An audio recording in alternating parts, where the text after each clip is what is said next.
Mesdames et messieurs, bienvenue dans ce entretien où il sera question du 7e art et plus particulièrement du cinéma et du cinéma djiboutien. Pour cela, nous serons en compagnie de Ahmed Dini qui est l'un des premiers réalisateurs djiboutiens.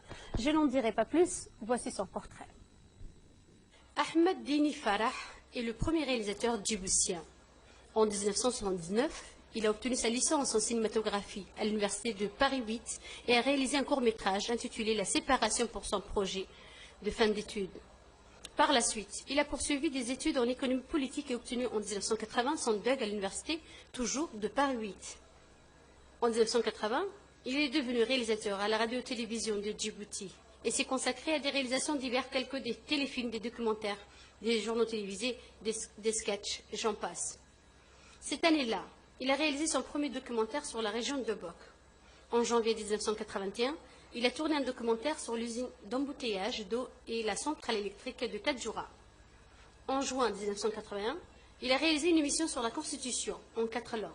En décembre 1981, il a tourné son premier téléfilm, qui est également le premier téléfilm djiboutien, appelé Le Mirage. En 1982, il faisait partie des membres des jurys du concours de prix Transtel Urtna à Nairobi, au Kenya. En janvier 1984, il a réalisé son premier long métrage, Le Grand Moussa, qui sera applaudi par le public djiboutien. En 1985, il a réalisé un documentaire sur l'intronisation du sultan de Tadjoura. En 1985, il fut nommé vice-président de la première association du cinéma djiboutien. En 1988, il a tourné un autre documentaire sur la région de Bok, appelé Regard sur Bok. En 1989, il a réalisé un court-métrage appelé Ofka et Shaitanka, ou L'homme et la tentation. En 1996, c'est toujours lui qui a réalisé l'émission enfantine appelée Tiroir des enfants, qui a eu également un grand succès auprès des foyers djiboutiens. Cette émission était à l'époque animée et présentée par notre grande journaliste, Madame Hasna Maki. Tout au long de sa carrière de réalisateur, Ahmed Dini Farah a participé à de nombreuses formations dans plusieurs pays, tels que la France, le Japon, l'Égypte, le Maroc et la Tunisie. En 1996, il est devenu le directeur adjoint administratif à la RTD. Il continue jusqu'à ce jour à écrire des scénarios. Je me tourne maintenant vers celui qu'on ne présente plus. Merci, Monsieur Ahmed Dini, d'avoir accepté de répondre à nos questions. Et en premier, je rappelle aux téléspectateurs que récemment, il a été donc organisé à Djibouti le Festival du cinéma africain. Vous êtes donc l'un des premiers concernés. Quelle est votre première réaction par rapport déjà à ce festival qui s'est donc tenu à Djibouti? Je vais faire un éclaircissement sur les festivals. C'est-à-dire, dans tous les journaux, partout, on dit le premier festival. La première édition. Première édition, première fois, la grande, et c'est en 2014. Ce n'est pas le premier festival. Il y a eu en 1985 le premier festival de cinéma. Dans le cadre, il y a eu le premier festival de théâtre, après le premier festival de cinéma, dans le cadre de la journée internationale de la jeunesse. Dans ce festival, ils ont le ministère de l'Éducation nationale.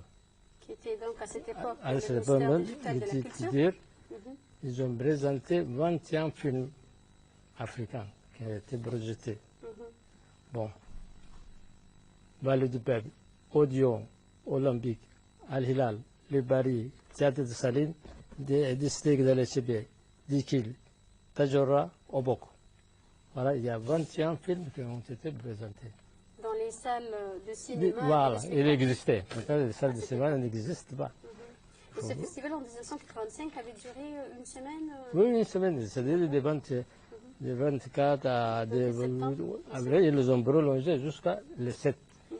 Chaque fois, on ne peut pas dire premier festival, on ne peut pas avancer. Il ne faut pas qu'on reste sur le premier. Mais ces gens-là, je crois qu'ils ne sont pas documentés. Ça, c'est pas par autre chose. Mais il faut en tout cas, Djibouti n'était pas à son premier festival du cinéma africain. Celui-là, c'est la deuxième festival. Le premier festival, c'est en 1985. Voilà tous les films qui ont été, les programmes. Et là, c'est la carte de présentation du programme du premier festival du cinéma africain qui s'est tenu à Djibouti en 1985. Alors, M. Ahmedini, lors de ce premier festival du cinéma africain à Djibouti, est-ce qu'il y a eu des œuvres de cinéma ou des films djiboutiens qui ont été présentés à cette époque? Non, le film, il n'y avait pas. C'était en vidéo. Ça, c'était une projection dans les salles de cinéma. Mais les productions nationales... Les productions existaient, ils ont diffusé à la télévision. Déjà en 1985, moi j'avais des films. Les Mirages, après les Grands Moussa. Il y a eu ça. Il y a d'autres gens qui aussi, Mohamed Farah aussi a fait Djibouti 84. C'est-à-dire un documentaire, il a fait un documentaire. Il y avait des documentaires et trucs. Mais les films, il n'y avait pas de films. C'est Mirage, pour la radio-télévision Mirage et les Grands Moussa. Comme en 1985, il y a eu le festival de cinéma à Djibouti. Après ce festival, une délégation djiboutienne, donc des réalisateurs, Nabil Dorani et moi, on a présenté nos deux films au symposium des films panafricains de Mogadiscio. Nous avons présenté les deux films, Les Mirages et Les Grands Moussa.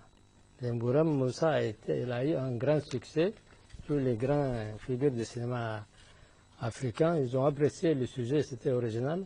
Les seules choses qu'ils nous ont demandé de les faire en 16 mm pour présenter dans d'autres festivals. Dans le concours, ils ont dit vraiment il faut faire ça, c'est un sujet original, et puis c'est ça.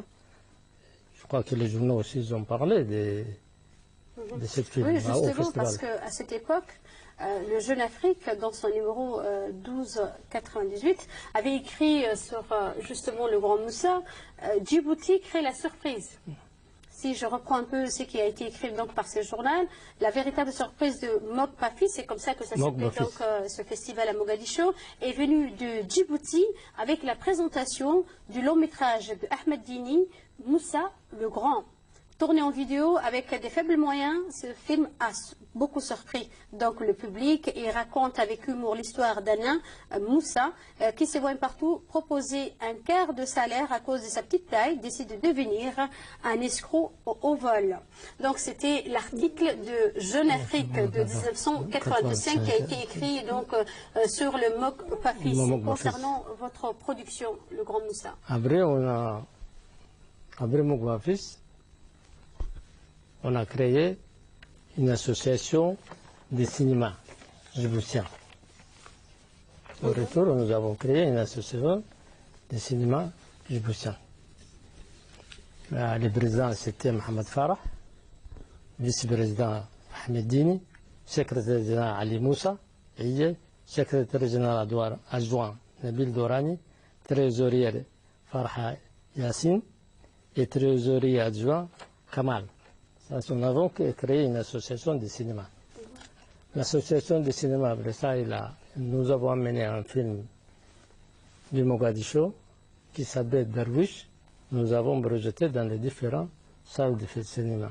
C'était l'activité de l'association. Il y a d'autres choses, mais c'est l'une des activités de l'association, c'est ça. Par la même occasion, rappeler au public que vous étiez l'un des premiers réalisateurs djiboutiens et que dans les années 80, donc vous allez nous en parler un peu plus, vous avez réalisé un long métrage, des courts métrages, en tout cas des films djiboutiens qui relataient un peu des problèmes de société et destinés donc aux djiboutiens. Il y a eu Le Mirage, c'est le premier film. En 1900 En 1981. Le premier film djiboutien. Ces films racontaient la contraction culturelle en langue afar entre les mariages urbains et les mariages de la brousse. L'histoire, c'était au début, c'est simple, mais après, c'est un peu... C'est vous, en fait, qui avez écrit le scénario? Le scénario, c'est on a écrit, c'est vraiment, on fait ensemble. Après, la fille, le père l'amène chez son frère, il reste longtemps, il s'adapte, il devient une citadine, il change le comportement. Un jour, son père il vient, allez, je vais l'amener en Brousse, il va se marier avant. Pour la marier. Moi, pour la marier avec son cousin maternel. L'oncle, son frère, l'oncle il a résisté, il a dit, il faut laisser la fille, maintenant il ne veut pas aller à la... Non, non, il a dit, parce qu'on m'a donné, moi il faut que je donne. On m'a donné sa mère. Sa mère, moi je donne. Il faut que je donne ma fille. Ah, C'était ça. c'était ça l'histoire, c'était ça. C'était un peu montré à l'époque, en 81, juste avant 80, et ça existait, même les filles qui sont brûlées à cause de ça. Les mariages forcés. Les mariages forcés, et ça. Bon. Après, certains m'ont dit, faut pas, vous n'avez pas à aller au fond. Hein? Parce que le film se terminait avec le départ. Avec le départ. La fille vers la brousse. La fille, elle a accepté la décision de son père. Bon, les téléspectateurs, certains m'a reproché de dire pourquoi que la fille rentre, il faut qu'il refuse et ça et ça. Et les autres, ils ont dit, ah, il ne faut pas. Il y avait des catégories de téléspectateurs. C'est des gens qui voulaient qu'ils refusent, qu'ils se brûlent, qu'il y a un scandale et ça. Moi, je ne voulais pas, tu vas traiter de côté ça, mais j'ai posé un problème. Voilà. Les mariages forcés dans la société. Voilà, c'est inadmissible et puis ça. Quel a été le succès et avec quels moyens avez-vous réalisé à cette époque? Nous avons, à la RTD, on n'avait pas de moyens. À cette époque, on avait des caméras. Pour tout. Pour le mirage, pour réaliser le mirage? Pour le mirage et les grands moussas, on avait des caméras. Pour le montage, il faut attendre le soir. Parce que sinon, le matin et les après-midi, c'était pas le il y avait un seul pour la diffusion et ça, il y avait un seul de montage. Pour les la tentation et l'homme. Dans cette film, j'étais au milieu du tournage, le président est parti en tournée à l'extérieur. La caméra est partie.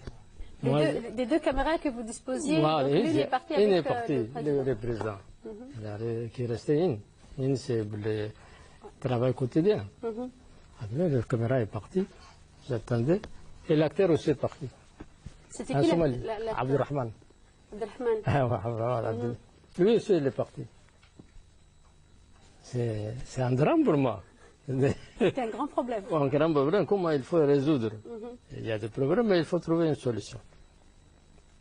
Bon, je ne sais pas si la terre revient ou bien elle ne revient pas, je n'avais pas la garantie ça. Comme moi, je gardais les vêtements, c'est moi qui l'habillais, hein. Comme j'avais sa chemise. Bon, j'ai réfléchi, j'ai dit, on ne va pas laisser la production comme ça au milieu. Après, j'ai remplacé par quelqu'un qui lui ressemble. Abdurrahman Yahya. Je l'habille avec les chemises, c'est ça. Et la suite, en cachant, ils n'ont pas vu seulement les figures de l'acteur, de côté et ça. Il était de dos et de deux côtés. C'est lui qui a été accidenté, Abdurrahman, qui a été accidenté, l'autre Abdurrahman qui a été accidenté. Après l'accident, qu'il est parti. Alors il faut l'amener à l'hôpital. L'urgence, c'est ça, je fais avec Abdurrahman. Avec Abdurrahman Yahya qui avait joué à cette époque. À cette époque, il était jeune, et même il avait commencé à la RTD. J'étais avec lui. C'est une personne qui connaît. Maintenant, je te dis. Et personne n'a remarqué. Personne qui a dit il y a un autre caractère qui a une personne. J'ai triché un peu, tu vois. Il fallait tricher. Oui, il fallait. Je suis obligé de tricher. C'était la solution. Voilà, la solution. Ce que je veux savoir, c'est les moyens que vous disposiez. C'est vrai que vous avez deux caméras qui, également, ces deux caméras étaient partagées avec les tâches quotidiennes de la RTD. Vous avez également, mais quels sont les moyens financiers que vous disposiez? Qui vous a aidé pour réaliser justement ces films? Voilà, c'est un petit peu la RTD, mais tout c'était avec la force. La volonté. La volonté et la population, tout le monde a participé. Dans mes productions, tous les Djiboutiens sont participés. Les maisons, c'était gratuit. C'est-à-dire les maisons où vous alliez pour l'électricité, je ne payais pas l'électricité. Les voitures, nous, on n'avait pas. Les amis me transportaient, mes acteurs. Et tout était ouvert.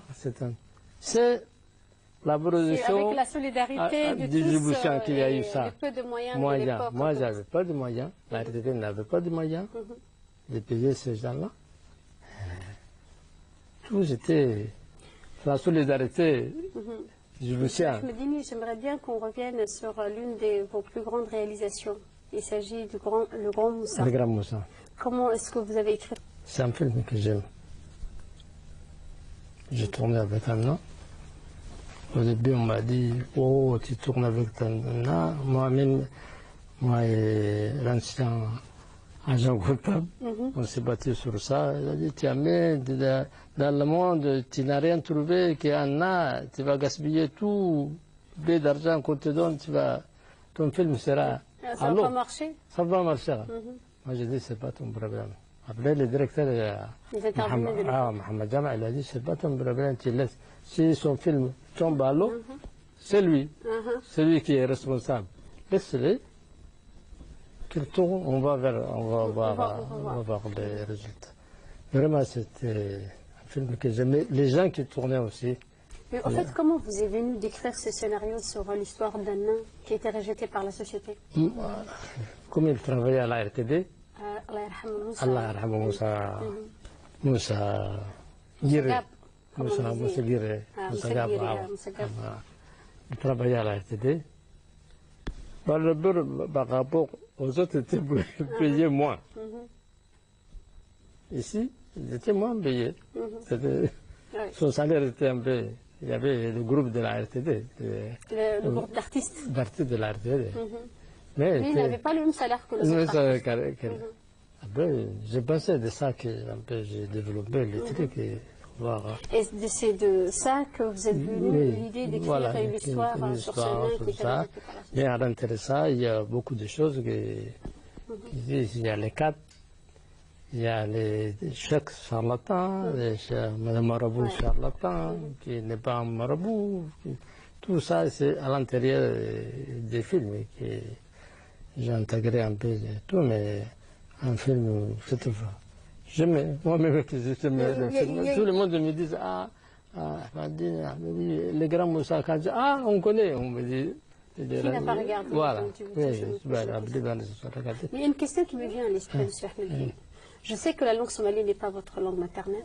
Comment est-ce que vous avez pu travailler et réaliser un film en langue somalie?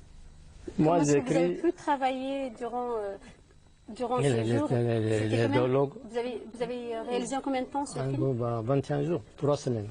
Donc, durant ces 3 semaines, vous avez été en compagnie des acteurs et vous parlez, c'était une histoire qui était apportée donc en langue somalie. Comment est-ce que vous vous êtes débrouillé? C'est-à-dire, moi, j'écris en français. J'écris en français. Mais les dialogues, je me disais comment tu as fait les dialogues, c'est-à-dire les dialogues aussi des films, c'est moi. J'écris même les dialogues en français. Mais moi, je ne parle pas bien. Vous êtes de nature timide, il faut le dire. Voilà. Je ne parle pas, mais j'écoute les gens. Écouter, quand tu écoutes, tu comprends. C'est qu'ils te leur disent ça et ça et ça, tu les écoutes. C'est ça. Moi, ces acteurs aussi, ils avaient vraiment une capacité énorme. Moi-même, maintenant, j'ai dit comment tout ça, ça passait quand j'arrivais à rien. Est-ce que vous avez donné donc à ces acteurs votre scénario écrit en français et après... Non, moi, je l'ai traduisé. J'ai dit, voilà, maintenant cet acte, chaque fois, on faisait, tu vois, comme il n'apprend pas par quel les dialogues. Voilà, ça, il faut dire ça, ça et ça. Je mélange en Somalie, en arabe, en En tout cas, toutes les langues étaient bonnes pour vous faire comprendre parler. Mais ils comprenaient. C'est qu'elle a la capacité, voilà, c'est formidable. Si tu lui parles ça, ça, tu dis ça, tu traduis simultanément. Et c'était que les acteurs avec qui vous avez réalisé? C'est l'acteur que j'aime beaucoup, Abdou Ahmar Ghoud, Allah yarhamou. Tous mes acteurs c'était bien, mais celui-là c'était un formidable. J'ai rechargé le responsable des acteurs. C'est lui qui ramassait ça. Ces gens-là, vraiment quelqu'un qui était bien et qui avait la volonté et puis discipliné, qui t'écoutait. Donc Abdou Ahmar avait également le deuxième rôle dans Le Grand Moussa, c'est ça? Oui. Donc il était ami avec Moussa, c'est ça? C'était l'ami? Oui, oui. Moussa, comme Moussa n'avait pas de travail, et ça, l'autre aussi n'avait pas de travail, Moussa, il a eu cette idée de cambrioler les magasins. Il l'a proposé, elle a accepté, mais après, le Moussa, comme Abdel Hamar était endetté par les quatre, il voulait rouler Moussa, prendre cet argent et donner aux les marchands de quatre. Oui. Il y a les garçons des restaurants, il a entendu quand Abdou disait ça, il a averti Moussa. Moussa l'a mis en piège et il a Et c'est là qu'il a été pris dans le piège. Il était dans le piège, il était arrêté, emprisonné. Là aussi, on m'a dit, à la fin, il fallait laisser Moussa aussi rentrer en prison. On l'a attrapé à la fin du film. Il fallait que l'acte, en quelque sorte, reste impuni. Oui, certains disaient pourquoi tu l'as, il fallait qu'il... Pourquoi tu l'as arrêté? Parce qu'il est généré, l'argent qu'il a pris, qu'il a cambriolé, il donnait aux gens. Tu vois, les téléspectateurs me disaient qu'il fallait les laisser. Comme ça, il se bat. Non, j'ai dit, bon, quel que soit, il a fait quelque chose. Il a volé, il faut qu'elle rentre en prison, il faut qu'on l'arrête. Il était pas au-dessus de loi. Voilà. Même s'il avait été victime de l'injustice voilà, de la société. Mais vous avez juste... également dans ces films traité le maraboutisme. Voilà, les marabouts en fond. Et également les produits, les produits éclaircissants. À l'époque, il n'y avait pas, tellement c'était au début. Les produits éclaircissants, au début, il y a des gens qui sont brûlés, les figures. Les femmes, et ça, alors, pour dire stop, je vais prévenir. Mais après ça, aujourd'hui, c'est entré dans... Ça rentrait dans les trucs, mais moi je dis il faut s'arrêter. En même temps aussi, les jeunes, c'était les secrétaires qui lisaient là au bureau et ça, on m'a dit, oh, Ahmed, tu nous traites ça. Le comportement de certains secrétaires au bureau. Ah, je dis, c'est pas grave. Si je vous dis ça, même si vous ne faites pas, vous n'allez pas faire. Il ne faut pas se fâcher. Ah, cette émission, moi, quand tu nous traites, tous les secrétaires lisent les titres. Je dis les pas magazines, tout le temps. Les magazines, ça. Durant les heures de travail. Romans et ça. Je dis, c'est pas grave. Si vous ne faites pas, vous n'êtes pas concerné. Mais les autres, ne vous inquiétez pas. Il ne faut pas faire. Moi, je dis, il ne faut pas faire. Peut-être il y a certains qui font, 100%. Oui. Ceux qui ne font pas, qui ne font pas, il ne faut pas faire. Et les autres, il faut qu'ils s'arrêtent. On les lit de travail. Alors, ça. Quel a été, juste en quelques mots, le succès de ce film, Le Grand Moussa? Le Grand Moussa a eu un grand succès. Le film a eu un grand succès. Déjà, c'était quoi l'écho par rapport au public djiboutien? Qu'est-ce que les Djiboutiens, lorsqu'on vous rencontrait dans la rue ou bien au boulot?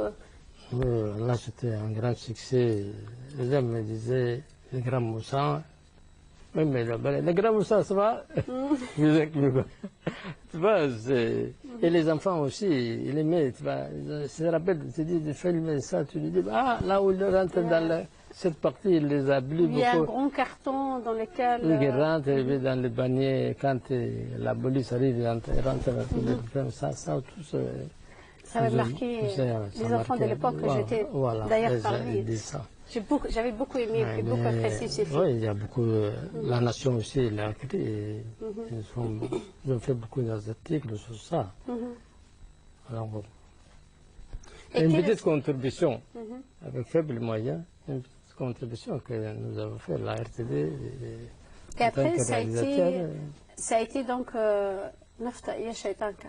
Après le Grand Moussa. Après, Kofka Yeshetanka. Voilà, c'est bien. Ça, c'est la tentation et l'homme. Et l'homme, oui. Ça, c'était en 1900 En 1988. 88.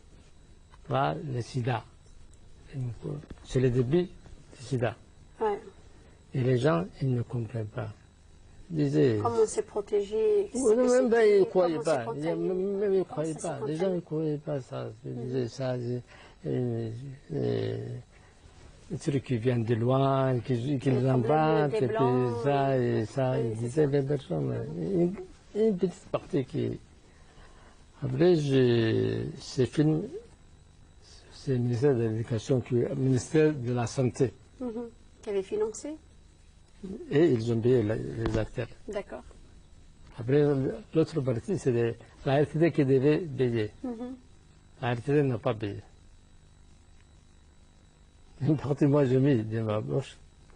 J'avais commencé, alors on m'a dit, on va payer, on va prendre la brosse en charge, les bars, les boissons, les trucs, c'est moi qui ai payé de ma poche.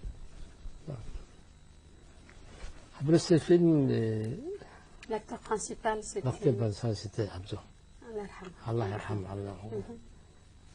Je l'ai réuni, tous les acteurs qui vont jouer. J'ai dit, qui va jouer l'acteur principal qui aura le sida, un sidien. Non. Tout le monde a eu peur. J'ai dit, Abdou, c'est toi. Ah, pourquoi tu m'as désigné? J'ai dit, je t'ai désigné, c'est toi. C'est bon, moi, je prends. Il m'a dit, c'est bon. Si tu m'avais désigné, je sais que tu vas faire l'affaire. C'est toi. On a commencé le film. Dans ce film, il y a lui qui, avec ses amis, tous les soirs, il rentrait tard. Il fréquentait les bars et ça. Il disait à sa femme, je travaillais, je faisais du travail, ça. Une soirée, il téléphone. Son téléphone ne répond pas. Il vient, voilà, tu as fait ça. Chaque fois, il l'avait dit, il y a cette maladie et ça, il faut rentrer. C'est la femme qui les sensibilisait sur ça. Ouais, sur ça. Lui, il disait, tu écoutes les journalistes, les journalistes, quand on n'a rien, ils dramatisent l'affaire. La maladie, il existe. Toutes les maladies, il y a des milliers de maladies dans le monde. Et puis, lui, il n'écoutait pas. Un soir, comme ça, il téléphone, il n'était pas dans son bureau. Il vient, il dit, j'étais au boulot, et puis il y a eu un bagarre, et puis ça. Il l'a divorcé. Il a demandé le divorce, et il y a eu le divorce. Après ça, il y a avec son ami, ses 10 amis, ils sont venus pour lui dire, non, on arrête. Il a dit, écoutez, vous ne prenez pas de décision tout seul. On va prendre un café, et ça, on va discuter. Entre-temps, son ami qui est blessé, la voiture l'a écrasé. On l'emmène à l'hôpital, il faut amener du sang, on découvre ça. Il a le sida. On a dit, ton sang, c'est pas bon. Il a le sida et ça.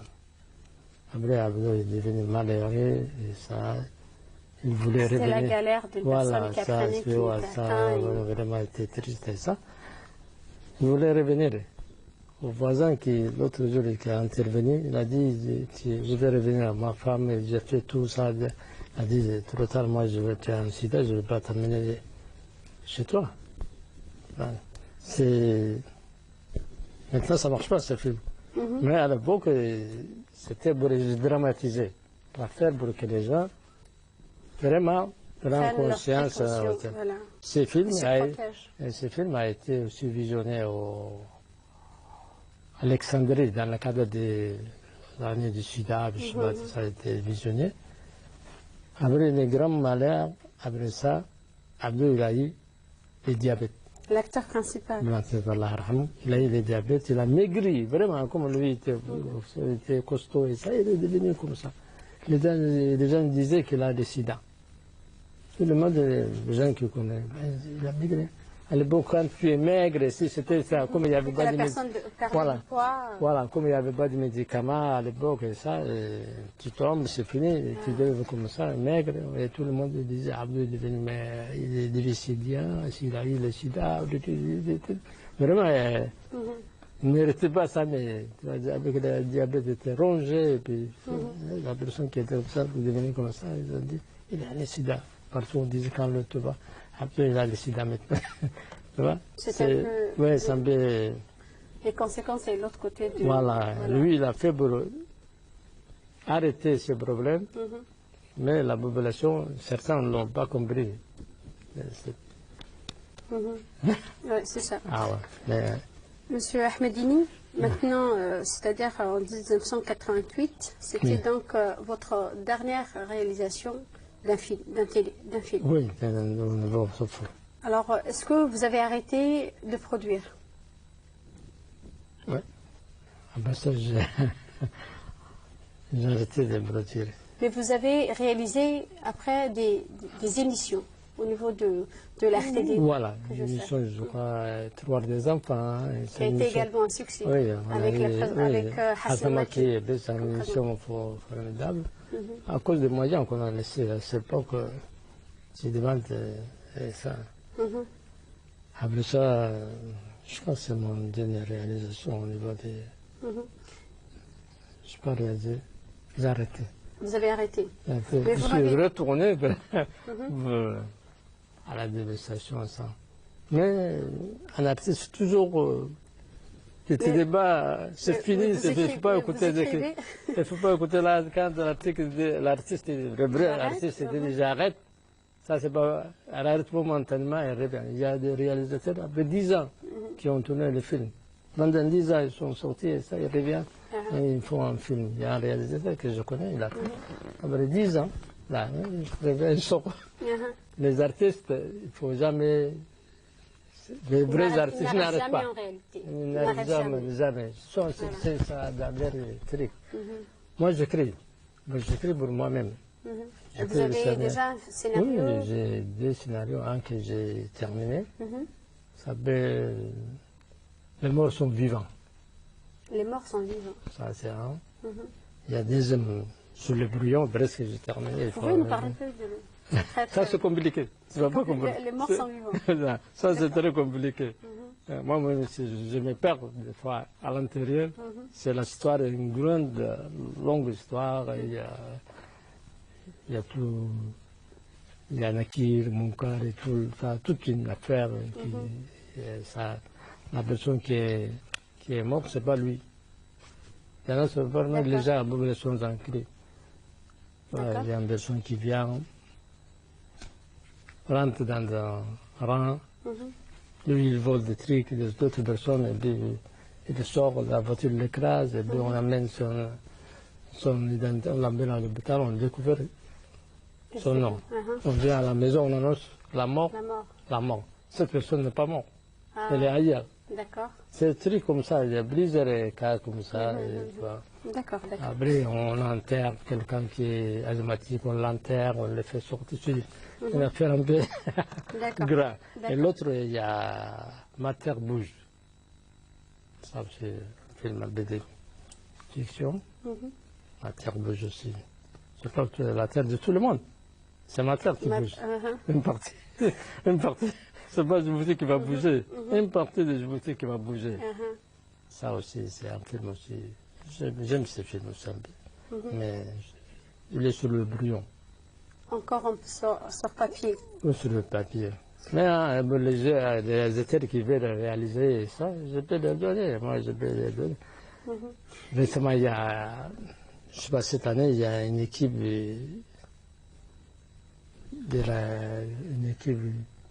qui sont en Bénin. Il y a 3 personnes, 3 étudiants qui ont fait leur master et cette année ils rentrent.